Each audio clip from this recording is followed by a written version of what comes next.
Mais um Papo de Impacto, conversa impactante diretamente aqui dos estúdios da Unifage, Centro Universitário de Jaguariúna, junto à nossa TV Artes e afiliada da nossa TV Cultura, Fundação Padre Anchieta de São Paulo, recebendo aqui no Papo de Impacto especial Carreiras, a nossa querida Daiana Galana Rabelo. Correto? Correto. Acertei, que tinha um cara aqui do meu lado, enfim. Daiana, que é aqui a nossa secretária acadêmica da Unifage, da Unimax, do Grupo Uneduca, que trata de uma questão muito, mas muito essencial, que se chama academia. Uma vez me perguntaram, a pessoa que às vezes vem trabalhar na educação, às vezes ela não tem noção do que é academia. Ela perguntou, ô Flavião, o que é esse tal de, ou essa tal de acadêmico, academia, que todo mundo fala aqui dentro? Então é assim, Daiana, você está rindo porque você sabe, né? E quem é de fora não sabe às vezes o que funciona. Mas Daiana, obrigado pela presença, obrigado por ter atendido esse convite. A Daiana está aqui há um bom tempo também, né? A gente acaba aí passando o tempo e a gente nem percebe. Mas a Daiana traz um histórico aqui muito bacana, porque além da formação dela na área de tecnologia, ela tem também uma formação educacional. Daiana, boa noite, fique à vontade para cumprimentar aqui todos os nossos telespectadores, nossa audiência aqui que vai longe, vai até a Lua, Saturno, Plutão, é universal. Boa noite, professor. Primeiramente, agradecer o convite, que é uma honra estar participando desse programa aqui com vocês e trazer um pouco, né, das nossas experiências aqui na instituição. Boa noite a todos em casa, minha mãe que deve estar assistindo aí também. Marido, filha, pode cumprimentar todo Mariazinha mundo. também, que deve estar assistindo, minha filha. Papai no céu também, sempre, vai estar sempre acompanhando a gente e olhando, legal, né? E é um prazer imensurável estar aqui, estar participando hoje. Ô, Daiana, conta um pouquinho para o pessoal quem é a Daiana, onde ela nasceu, enfim, os seus pais. Depois, claro, né, a sua vida evoluindo, você escolhendo a profissão, indo para lá, para cá, até chegar aqui à Unifage há 23 anos. 23 anos. Conta para o pessoal um pouquinho dessa sua história, dessa sua vida maravilhosa, essa filha maravilhosa que você tem, seu marido, sua mãe, papai, que, enfim, acabou partindo, mas, enfim, deixa sempre aqui em espírito, né, e bondade, muito amor, né? Sim. E a gente sempre tem isso no coração. Fala um pouquinho aí pro pessoal. Bom, Daiana, natural de Jaguariúna, né? Natural de Jaguariúna, sim, terrinha. Eita, meus avós eram quitandeiros, né? Como se falava, moravam do lado, quitanda. Só tinha. Tem gente que não sabe o que é essa palavra. Explica aí, o que é quitanda? Quitanda era um comércio só de frutas, verduras que tinha. E tinha um moinho, né? Que eles faziam o moinho, moíam mandioca, café. Nossa, que legal. E ficava e era uma vila, né? Quando eles vieram para cá, era uma vila somente do lado ali da matriz velha. A Vila do Jaguari, Vila do Jaguari. Muito bem explicou aqui o nosso querido professor Tomás Jaquino da Casa da Memória, deu uma aula e me deu de presente o livro. Maravilhoso. Professor nosso. Foi professor, Foi, né? professor também meu. Então, veio meus avós, aí meus pais, né, se conheceram, meu pai natural de Jaguariúna, minha mãe de Itapira, acabaram se conhecendo. E aí, minha mãe Antônia, costureira, meu pai pintor, Edson pintor, que nos acompanha aí do plano espiritual. Esse é o cara. E a Daiana, ela tinha sempre assim um sonho, né? E a gente brincava muito em casa com os meus irmãos. Não, tenho 3 irmãos. 3 irmãos. Tenho uma irmã mais velha, Karime. Tenho uma irmã mais nova, que é a Kelly. E tem o Júnior, né, que é o caçula. Os 3 formados pela Unifage, graças a Deus. Amém. Super bem na profissão, pelo estudo que tiveram aqui dentro, a formação que tiveram aqui dentro.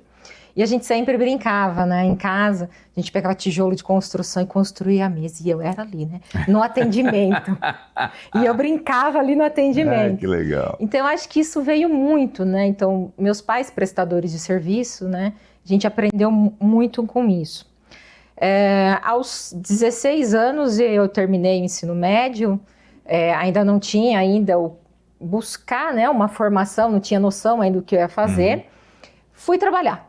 Então, eu fui trabalhar, meu primeiro emprego foi substituindo férias, né, temporária do pessoal no comércio, de sapatos aqui de Jaguariúna, na Alvorada Calçados. Alvorada Calçados, meu, gente, que legal. E depois eu fui trabalhar na Casa Santa Margarida, que era de Armarinhos, que hoje não tem mais, né, da Dona Eurides e do seu Maurício. Armarinhos, gente. E lá... Galera, nem sonha aqui, a molecada que tá escutando nem sonha, mas os pais, eles sabem, né? Os pais, né, o pessoal aí mais, né, sabe. E ali eu trabalhei com o público, né, atendimento, e eu gostava muito de atender, de ouvir. E aí um dia eu estava conversando com um ex-cunhado, né, e ele falou, vamos prestar um vestibular? Aí eu já estava com uns 17 anos. Falei, vamos prestar um vestibular. Aí eu falei, pra quê? Ele falou, eu vou fazer ciências da computação. E eu, que raio que é isso, né? Falei, não sei, mas vamos. Né? Aí eu fui prestei o vestibular na faculdade de Pinhal, na época, né? E acabei passando no vestibular, era um vestibular um tanto quanto concorrido.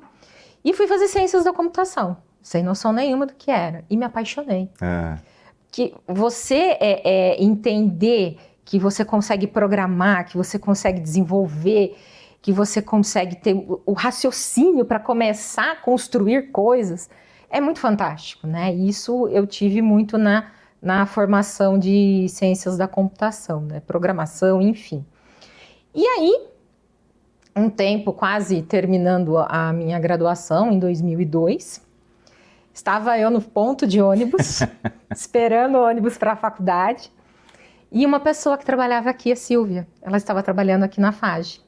E eu passava aqui na frente, porque meus pais moram aqui logo um quarteirão após o Campus 1, né? Tinha acabado de começar, né? Tinha acabado de começar e eu passava ali, eu falava, por que não abriu antes? E eu tinha que pegar ônibus até Pinhal. Era um sacrifício, né? E aí eu falei, eu vou trabalhar aqui.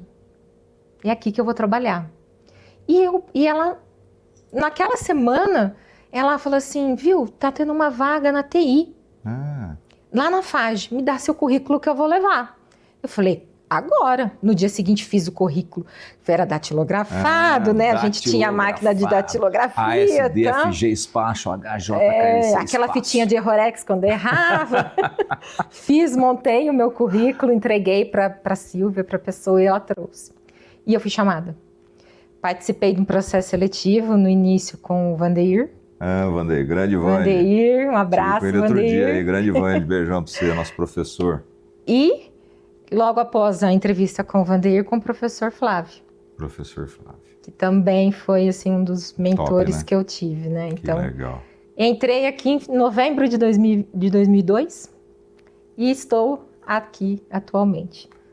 Como secretária-geral desde 2009, então há 16 anos, mais ou menos, na Secretaria-Geral. Iniciei na TI, então vim em TI, iniciei como a pessoal como me chamava, chama a menininha que conserta o computador. E aí... Imagina o professor Thanos falando isso. Chama ali, chama ali. Então eu era a pessoa que consertava o computador, dava manutenção nos laboratórios. Tive a oportunidade, um pouco, acho que 6 meses depois que eu iniciei aqui, de acompanhar e ser auxiliar do curso de Ciências da Computação nas aulas de programação. Nossa, professor Peter. Professor Peter Yandel. Eu auxiliava o professor Roberto, o professor Carlos. E aí eu fui galgando. Aí teve os projetos sociais da FAGE, que era com a Guarda Municipal, com a terceira idade, eu dava aula para eles. Proerd. Aonde falava, vai dar aula, eu ia. Dava aula. Legal. E aí, em 2006, eu tive a oportunidade de assumir uma cadeira nas engenharias. E nessa cadeira, eu fiquei por 10 anos. Que legal, Day. Como professora. Legal. Qual era a disciplina? Algoritmo e lógica de programação. Muito então, bom, eu fiquei nessa cadeira por 10 anos. E aí, contrapartida na parte administrativa também acadêmica, eu acabei em 2008 saindo da TI. Recebi a proposta de ir para o acadêmico, mas eu era a pessoa que, dentro da TI, eu cheguei até a coordenação da TI e sempre buscando a vertente acadêmica, né? Então, a gente tinha um RP, eu cuidava do módulo educacional. E fui aprendendo a parte acadêmica, né? Então, quando a gente entra aqui, realmente, a gente não tem noção de quão grande e fantástica é essa área. E aí eu fui aprendendo. E em 2009, tive a oportunidade de assumir como secretária-geral. Acadêmica. E até... Dai, e é muito bacana, né, ouvir essa sua história, né, e saber como é que foi essa sua ascensão em termos de carreira aqui dentro. E você é uma pessoa hoje que, para mim, é uma grande referência quando se fala de acadêmico por conta da sua experiência, principalmente aqui na instituição, e também essa sua formação que consegue ver toda a lógica por trás daquilo que a gente tem, que é, às vezes, uma dificuldade para muita gente. Mas eu queria que você respondesse essa pergunta que me fizeram, porque cada um tem uma resposta para isso, né? Eu fiz uma comparação com o corpo humano. E aí a pessoa falou, Eu falei, Queria que você respondesse o que é para você, numa instituição de ensino, o acadêmico? O coração. O coração. É o coração, É o professor. coração. Não tem como não ser. Exatamente o que eu falei. Não tem como não ser, professor. Exatamente a mesma coisa. Disse mais, ele que pulsa, ele que movimenta, ele que dá a explosão, é ele que bate o bumbo, é ele que faz. É o coração, professor. Eu falei que coração, e aí, claro, né, saindo um pouquinho da parte física do ser humano, o coração e a alma. Alma. Porque se você não tem essa condição bem funcional para aqueles, claro, que creem na existência pós-matéria, o teu coração pode parar. Mas a sua alma não. Sua alma vai continuar. E para aqueles que não têm, né, que eventualmente não têm essa visão, e que eu sei que você tem, eu também tenho, enfim, todos nós aqui acabamos por ter. E sem preconceito nenhum de quem não tem. Mas, de fato, o coração parando, esse corpo para, né? Ele não tem como funcionar sem isso. Então é um órgão vital. E claro que ele depende dos outros órgãos funcionando também para que esse corpo possa se desenvolver, florescer e atingir seu ápice. Então, Dai, eu acho que a gente tem uma sintonia quando se fala de academia, que a gente nunca falou disso. Não. Mas aqui hoje a gente está tendo uma oportunidade de conversar de uma forma diferente, né, do que é o nosso dia a dia e tudo mais. Mesmo quando a gente tem algum momento de lazer, é bacana ter essa concepção, né, e poder trocar esse tipo de ideia, esse tipo de conversa. Porque eu penso que para qualquer um hoje que trabalha com isso, que vive isso há um bom tempo, essa é a resposta. Sim. Né?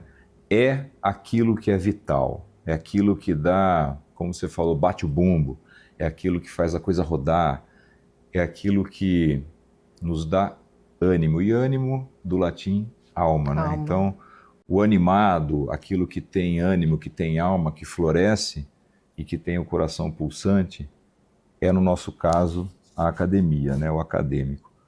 E aí, claro que a gente sempre se remete a essa conotação, porque foi aquilo que a gente aqui dentro da instituição, com os nossos mantenedores, né? Professor Thanos, professor Fábio, professor Thales, professor João, todos aqueles que têm formação acadêmica, né? E depois, claro, os que vieram a agregar também, e que não tinham formação acadêmica, mas acabaram se influenciando por ela, né? E eu falo muito isso, Dr. Carlos Mansur, Lali, Carlinhos, o Vitor, a Elisa, né? a própria Thalita, que embora não estejam diretamente ligados, acabaram se influenciando, outros seguiram isso, foram atrás. A gente vê a Elisa hoje, a Lali, todas elas dentro dessa conotação acadêmica.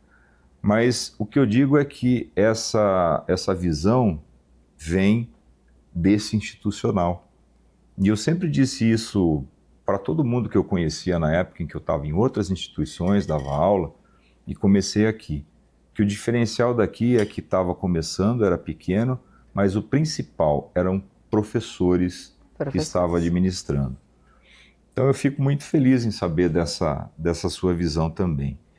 E na sua concepção, Daiana, hoje, que tem essa macrovisão do acadêmico, essa macrovisão da questão relacionada à parte das ciências da computação e tudo mais. Como é que você vê hoje a influência da inteligência artificial, seja para uma situação positiva, negativa, como é que você vê isso daqui para frente dentro do sistema e do modelo que a gente tem de educação? Como é que é a tua visão que tem essa profundidade aí dentro da tecnologia e também do acadêmico em relação a isso que a gente tem, que é a academia? Bom, professor, a inteligência artificial ela é uma ferramenta, né, que se aplicada, bem aplicada para as estratégias, né, para a gente ter e formar as estratégias dentro da educação e incorporar isso para complementar os nossos processos, ele é muito positiva, muito positiva.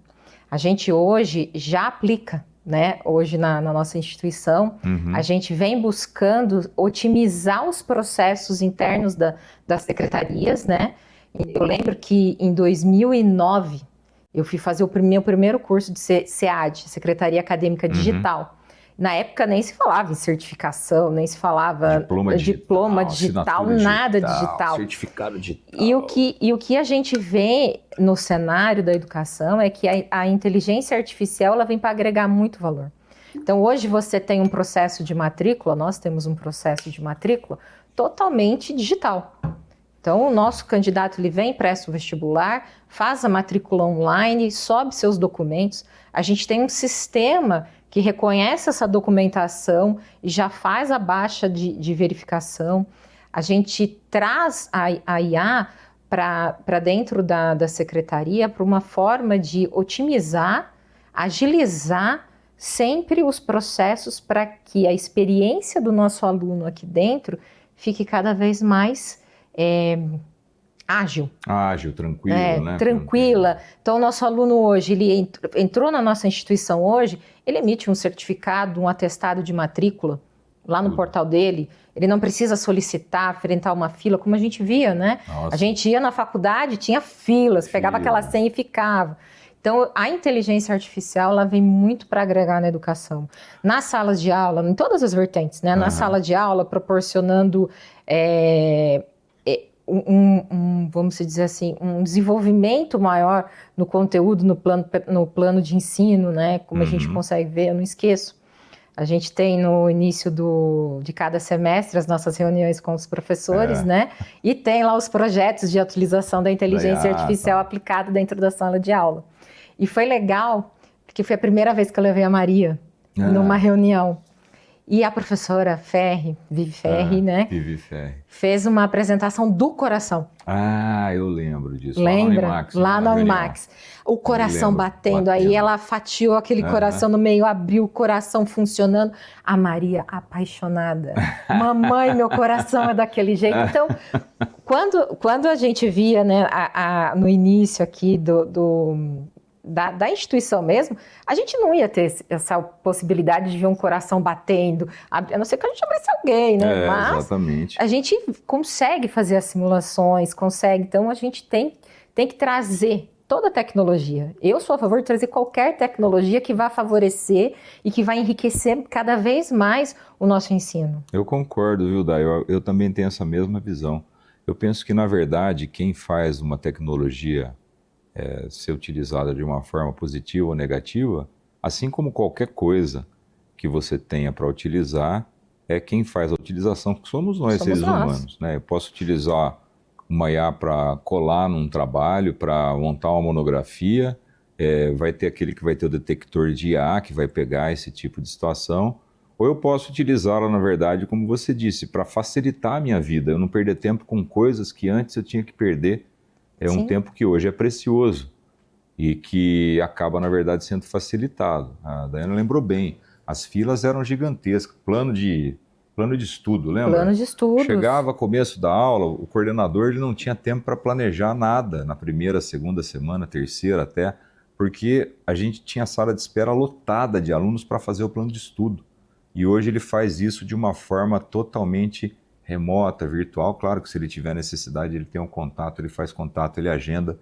Mas assim, era uma proporção que antes era de 10 para 90, hoje é 90 para 10. Planejamento de aula, planejamento professor. De aula. Planejamento de aula, eu lembro que eu tive o prazer de participar como formação, né, no caso, porque a gente tira o pé da TI, mas a TI não sai da veia, né? Não sai, não tem como, não tem E aí eu lembro que o sistema de plano de ensino fui eu que desenhei, análise curricular. Olha que bacana, a gente salvou tanta planejamento de aula, Depar, WebTCC.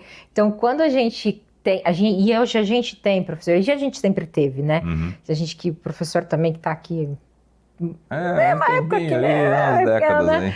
E a gente sempre teve uma TI e uma diretoria que sempre comprou as nossas ideias. É verdade. Então, se a gente não tinha, se a TI não conseguia desenvolver ali dentro, mas a ideia era boa, chamava de fora, externo, terceirizava, enfim. Então a gente sempre teve esse respaldo da nossa diretoria, né? Para a gente dar continuidade e implantar coisas que melhorava, né? E sempre melhora o atendimento para o nosso aluno. Nossa, daí eu ficava, quando eu fui coordenador aqui, foi em 2008, e eu tinha que montar a grade de aula. E aí eu me lembro que me deram um pacote de folhas Xerox com uns quadriculados que era segunda, terça, quarta, quinta, sexta, e primeiro, segundo, terceiro e quarto horário. Aí tinha que pôr o nome do professor, disciplina em cada um. Daí eu falava pro Vanderlei, dá pra você fazer um programinha, pior coisa que tem pra TI, gente, você chega, dá pra você fazer um programinha pra mim? Na verdade eu ficava pensando, pô gente, será que não tem uma solução para eu colocar o cara aqui, já indicar, ó, aqui você não pode pôr porque já tá bloqueado. Mas era uma coisa de doido, ficava lá, né, a gente fazia. E isso foi 2008, se você for ver na linha do tempo, isso assim, a gente estava avançado ainda, né? Estava avançado. E tinha instituição muito mais antiga que a gente, com muito mais tempo de estrada e muito mais alunos, unidades que ainda faziam a mesma coisa, porque eu dava aula em outras instituições na época. Então, daí eu, na verdade, enquanto docente, enquanto diretor, enquanto coordenador, enquanto pessoa que atende alunos e problemas, só tenho que agradecer a ter alguém que tem a visão de TI junto com o acadêmico, né? Isso daí para a gente é algo que facilitou muita coisa. Eu queria te perguntar, Dayana, dentro desse período todo aqui que você está, 23 anos, né, mais de 2 décadas, qual foi um dos momentos mais desafiadores dessa sua jornada aqui dentro? Professor, a gente teve bastante desafios, né? Mas eu acho que foi... O que mais te marcou? O que mais me marcou foi quando nós mudamos para crédito. Não foi só o crédito, viu, gente? Foi um monte de coisa junto. Que desencadeou um monte de atualizações, alterações, e mexe em currículo, e transforma o nosso currículo em crédito. Isso marcou. Nós conseguimos. Olha, fizemos. Foi punk. Foi, professor. Posso dizer, porque a gente estava lá nesse processo, né? E foi uma decisão tomada pela reitoria e o professor Thanos, enfim, toda a nossa direção acadêmica, na época o professor Coimbra, e aí eu me lembro que o professor Hércules era diretor lá na Unimax, a gente estava ainda no trabalho remoto, que estava em plena pandemia, isso foi em maio que nós começamos a virar crédito. Foi. Já era uma ideia antiga, mas aí acabou vindo crédito, unificação de currículos, Unifage e Unimax, para a gente poder fazer tudo em conjunto. E tudo isso numa pancada. Teve mais alguma coisa que era relevante, mas acabou ficando, porque essas duas foram demais. E eu lembro que a gente criou FAQ, tutorial, SAC, tudo que vocês podem imaginar, a gente acabou fazendo aqui, made in home, feito aqui em casa, hands-made. Porque a gente tem uma equipe que é F3 pontinhos. Tá? Não vou falar porque não pode, vão me censurar. Mas, olha, foi um desafio que eu também entendo, além, claro, da própria pandemia em si, essa unificação curricular, porque a gente tinha diferenças, né? Embora cursos idênticos, professores idênticos, coordenações idênticas, tinha diferença de currículo, né, de projeto pedagógico daqui para Indaiatuba, Indaiatuba para cá. Foi uma unificação, estabeleceu-se isso para trás e para frente e ainda botou-se os créditos. E tinha alguma coisa que eu não lembro, que era... As trilhas de aprendizagem. As trilhas de aprendizagem. Essa daí acabou ficando. Mas... Que mudaram o conceito das eletivas. Exato. E aí, gente, era uma coisa que... foi uma coisa surreal, né, em termos de desafio. Mas eu fiquei muito feliz em saber que o que eu penso a gente nem combinou, né, nada, a gente nem fez, tá, nenhum tipo de conversa anterior, ela não sabia o que eu ia perguntar, nem eu, fugi totalmente aqui do que passaram para mim, porque eu gosto de fazer isso daí conforme a conversa vai tomando rumo. Ficar feliz em saber que as dores que a gente tem quando você está na academia, os sentimentos, né, que você tem de observar, enxergar a felicidade, a alegria, o posicionamento, o que é essencial, o que não é, e qual foi o maior desafio, elas batem muito. Eu também entendo esse, né, juntamente com a pandemia, como um dos maiores desafios aqui em termos de academia, que eu já pude também presenciar e enfrentar. E professor, e o professor Thanos, né, e a gente sempre ia lá, né, ele chegava assim, só tem uma matriz, né? Uma matriz, eu só tenho uma matriz. Frente para trás. Para frente, para trás. E não tem pré-requisito, hein? Não tem pré-requisito, não tem nada, mas só tem uma matriz. Só tem Posso fazer matéria do 10º? Pode. Estou no primeiro semestre, posso fazer? Pode escolher aqui, professor. Então, colocar o crédito foi um grande desafio para a gente. É ainda em algumas áreas, mas como foi feito o processo também... Eu acho que foi muito natural, porque todo mundo se envolveu, né? Financeiro se envolveu, então a gente, como que vai calcular, como que a gente chegava naquele cálculo?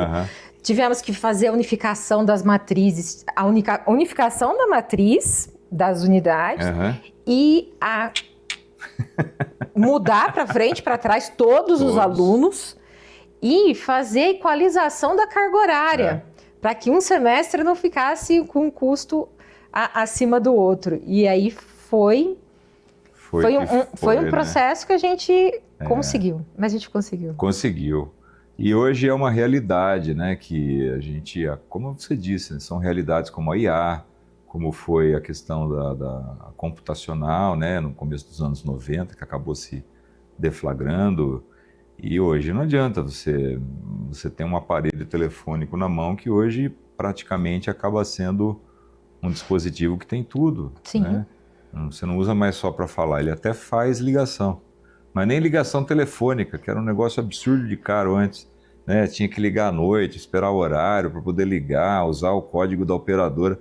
Ninguém mais tem isso porque você fala através de dados. Sim. Então as coisas mudam para melhor. E a gente tem, claro, que seguir essa mudança, esse fluxo. E a gente foi inovador nisso, né? Depois muita gente seguiu o que a gente fez. Então, Daiana, eu quero te agradecer pela presença maravilhosa aqui, bate-papo gostoso demais, muito bacana. É um prazer enorme fazer parte de uma equipe, de uma família, de uma galera tão bacana, tão top, tão dedicada, né? E na qual eu incluo você e tantas outras pessoas aqui. E passar para você agora, se despedir do pessoal, ficar à vontade para dizer aí o seu tchau. Bom, professor, eu queria agradecer essa oportunidade. Eu acho que a gente, no decorrer, né, de todos esses 23 anos aqui, a gente trabalha com pessoas que a gente se espelha, né? E eu tenho, na minha formação aqui, porque a minha formação profissional só foi aqui, né? Então, eu fiquei 4 meses trabalhando numa loja de sapato, depois mais 5 anos numa loja de tecido, mas a minha formação profissional foi aqui dentro. E eu me espelhar em várias pessoas, e eu tenho muito a agradecer, porque eu só tive mentores, né, que só somaram. E eu acho que quando a gente soma, a gente consegue construir algo bom, sólido, e que, para quem está começando também, né, na jornada aí da acadêmica, fazendo nosso vestibular, os nossos cursos são extremamente cursos de ponta, com nota máxima no MEC. e que eles procurem sempre um objetivo. Então, faça a trajetória, trace a trajetória deles, o objetivo que eles querem alcançar. Então, procure as competências que vão dar essa possibilidade para que eles consigam alcançar o objetivo deles e não desistam, né? E tenha, assim, a gente falava, nos momentos mais difíceis, a gente tem fé, Deus é Pai. Deus é Pai, o professor Tânis sempre fala, né? E eu saía da sala do professor Tânis e ficava, Deus é Pai. Deus é Pai, eu vou mantra. É um mantra. E agradecer o pessoal em casa também. E é isso, professor. A joia. Pessoal, tive aqui um papo maravilhoso com a nossa querida Dayana Galana Rabelo, que falou um pouquinho aqui hoje para a gente a respeito de academia, da questão relacionada à ciência de computação, de dados, de algoritmos e como é que isso se integra. Eu quero agradecer a você que acompanhou o programa até agora e que você se coloque à disposição para mais um Papo de Impacto que vem aí na próxima sequência. Valeu, galera. Obrigado.